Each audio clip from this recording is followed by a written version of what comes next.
Paul Craig Roberts is our guest for the rest of the hour.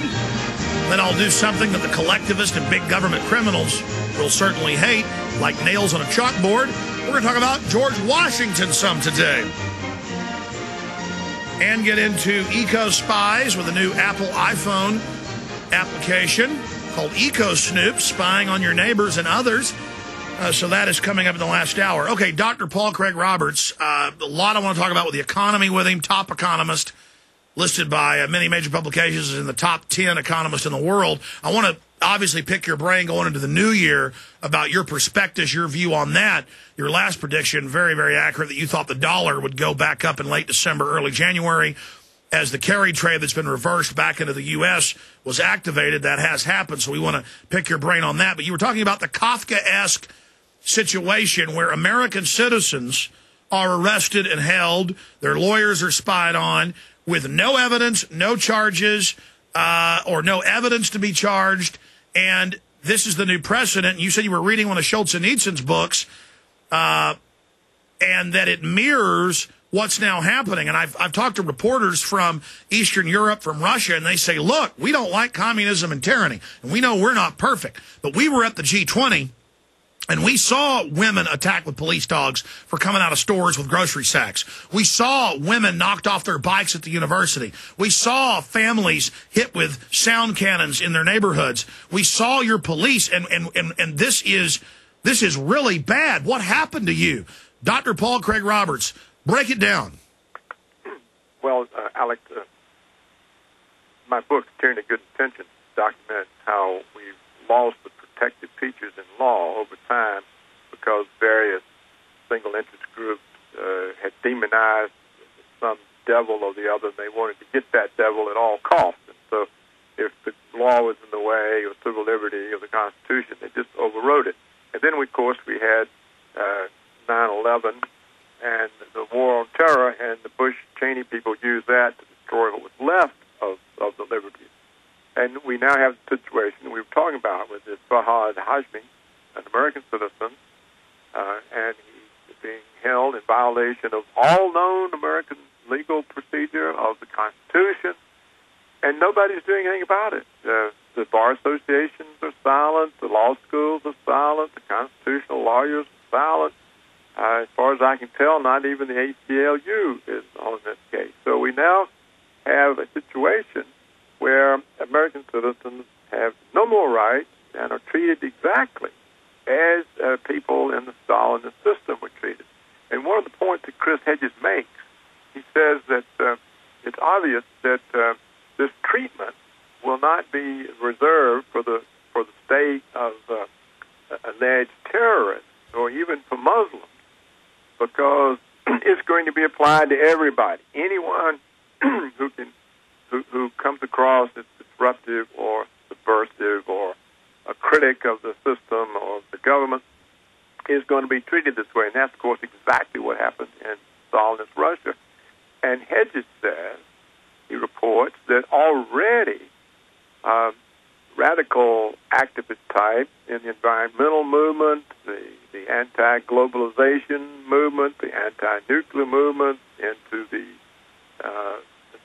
sustainable agriculture movement, these people are already being placed in the same special detention facilities with Muslims that are charged. That's right. There's already special facilities in Montana, Wyoming, Texas, and other areas where they're not allowed to see their families. They don't get due process. They're just held.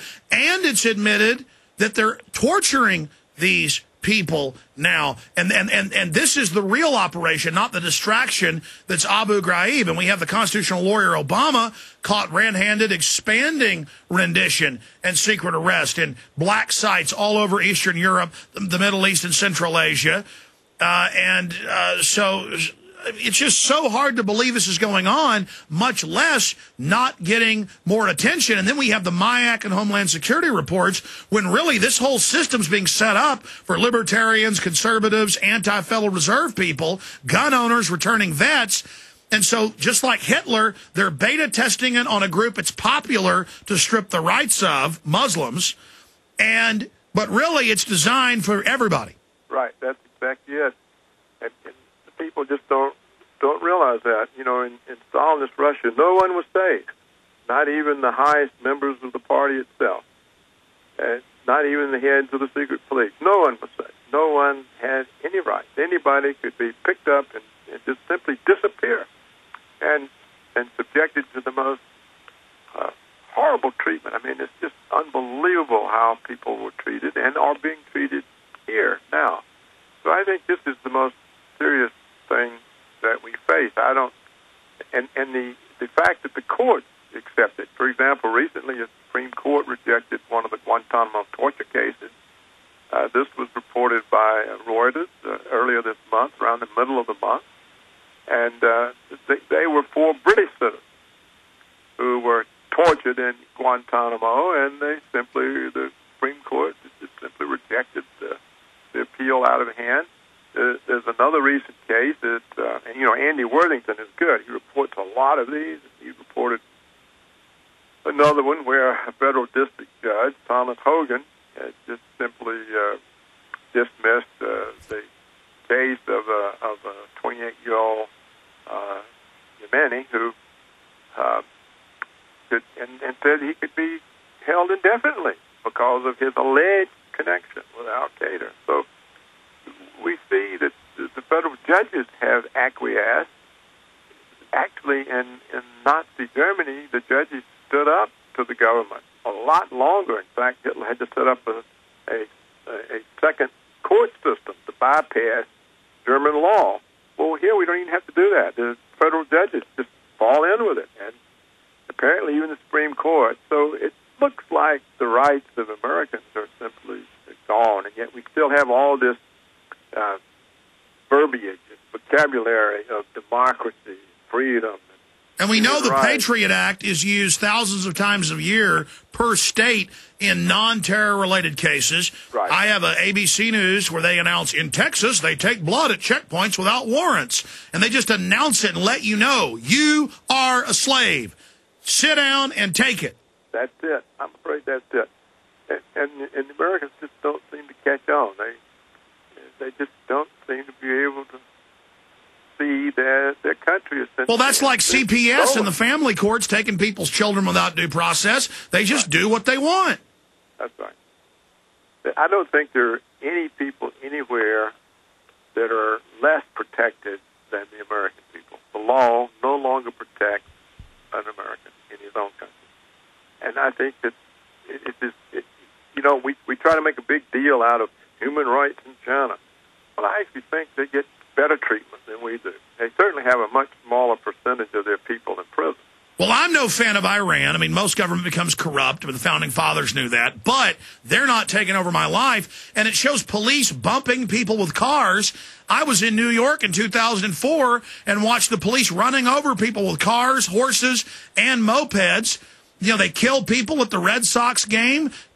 They kill people all the time, and Iran's killed a few people, and I think it's wrong, but they are CIA-funded shooting police.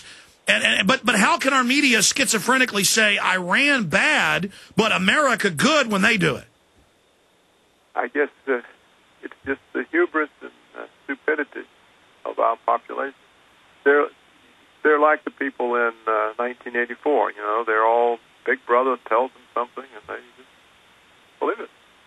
Well, that's another issue. You've read Solzhenitsyn. You've studied history. You've written and edited for the Wall Street Journal. When you read Solzhenitsyn's accounts and other accounts of people in true tyranny, and then you see it all manifesting and growing, they've set the precedent for that same level of Soviet tyranny. Now they're implementing it. It's got to be hard for you to watch. I know it's hard for me to watch. Do you see any way of stopping it? And can you draw some more parallels of what Solzhenitsyn saw? Well, I don't think there's any way of stopping it. It eventually stopped in the Soviet Union because the highest members of the party realized they weren't safe either. And so when Stalin died, or was put down perhaps, Khrushchev in 1956 gave that secret speech in which he denounced Stalin to the Communist Party, to the Central Committee, and he did that because no one felt safe, and they had to get rid of that kind of legacy rather than have it continue. And then, of course, Khrushchev allowed Solzhenitsyn to publish that book, One Day in the Life of Ivan Denisovich, which was a story of the labor camps, the death camps. And so things started loosening up just in order to protect themselves. But it took a long time to reach that point. And so I think no American will be safe. And it won't matter whether you're a critic or not, because anybody could get picked up, or somebody may want your property, or your girlfriend, or your wife, or they may not like you, and so all they got to do is make a charge. And by the way, Dr. Roberts, that's not your opinion. We know how tyrannies work from Rome to today.